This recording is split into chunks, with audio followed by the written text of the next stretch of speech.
Sylvie Bourgeois signe ici le 4e roman de sa série de Sophie. La jolie blonde de 40 ans débarque cette fois-ci à Saint-Tropez, accompagnée de sa meilleure amie Géraldine. Le ton est léger et divertissant, mais il en ressort un émouvant portrait de notre époque. C'est très sociétal, déjà avec le personnage de Gaspard, cet architecte qui n'a pas de maison, qui vit dans 2 algécos sur la plage, qui est un homme qui est formidable, qui souffre d'optimisme.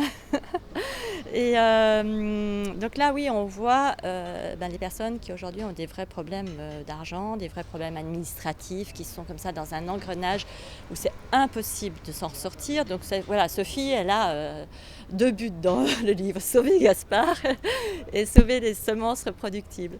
Mais c'est sociétal aussi parce qu'il y a sa copine Géraldine qui elle est célibataire. Sophie, elle est un petit peu dans une histoire compliquée, on ne va pas tout dévoiler du livre. Et en fait, c'est assez identificatoire parce que c'est vrai que les femmes et les hommes s'y retrouvent beaucoup. Les hommes s'y retrouvent parce qu'en fait, ils voient des personnages féminins qui sont cohérents et qui disent les choses. Et donc c'est un petit peu comme s'ils étaient derrière le cerveau des femmes. Ah bon, une femme, ça pense à ça dit ça quand elle n'est pas avec nous. Donc c'est pour ça, ça leur plaît bien, c'est un peu un mode d'emploi.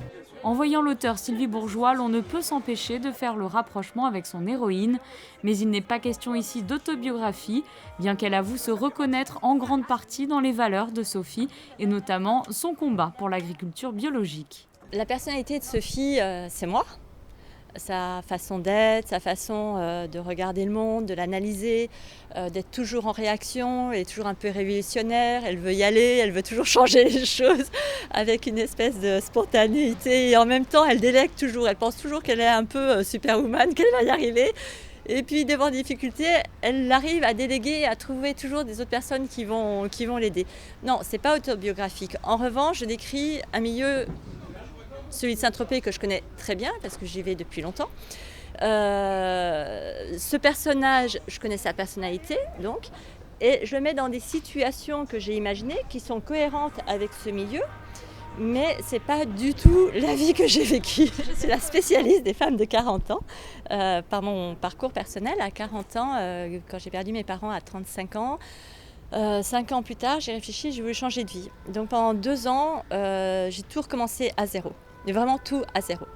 Et donc ces 2 années sont vraiment mon terreau d'inspiration pour mon personnage de Sophie que j'ai créé chez Flammarion avec Sophie à Cannes, Sophie au Flore, Sophie à Les Boules et maintenant Sophie à Saint-Tropez.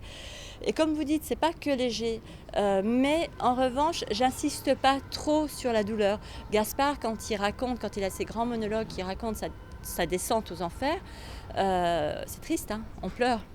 Mais il y a toujours comme ça le brin d'optimisme, le brin d'énergie de Sophie qui dit allez, on va s'en sortir. Prochain projet, l'adaptation au cinéma de Sophie à Saint-Tropez. La productrice Gaëlle Gire a été séduite par ce roman, une histoire remaniée qui sera plus centrée sur les personnages de Gaspard et de Sophie. Le duo réalisera également pour cet été une série de courts documentaires sur Internet intitulée « Avec Sylvie, on s'aime pour la vie ». Ces 12 épisodes s'articuleront autour de son combat pour une agriculture saine et libre et mettra en lumière les fameuses graines reproductibles.